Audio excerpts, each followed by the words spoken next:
প্রত্যেক দিন একই কাজ করতে করতে একঘেয়েমি লাগলেও কিছু করার নেই, করতে তো হবেই। এই যেরকম ধরো এখন রুটি করতে চলে এসেছি।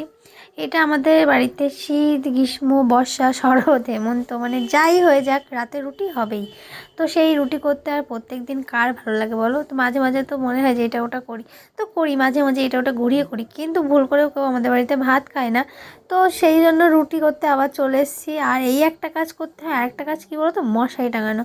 উফ, যদি একটা দিন কেউ টাঙিয়ে দেয় এত আনন্দ লাগে, এত খুশি লাগে, সে আর বলার মতো না। তো যাই হোক, আজকে রুটি করে নিলাম, তাড়াতাড়ি করে আজকে শুয়ে পড়বো, কারণ ওর বাবা বাড়িতে নেই। তো আমরা আর কী করবো, রাত জেগে ওর বাবার জন্যই রাত জাগা হয়। তো আজকে 9টার মধ্যে আমাদের সবার খাওয়া টাওয়া কমপ্লিট, চলে এসেছি বিছানায়। এবার এসে দুজনে একটু গল্প করব, একটু খেলা করব, তারপরে আর কি ঘুমোবো। ওই জন্য আর মিস করছি না ফালতু ঠান্ডায় বাইরে না থেকে।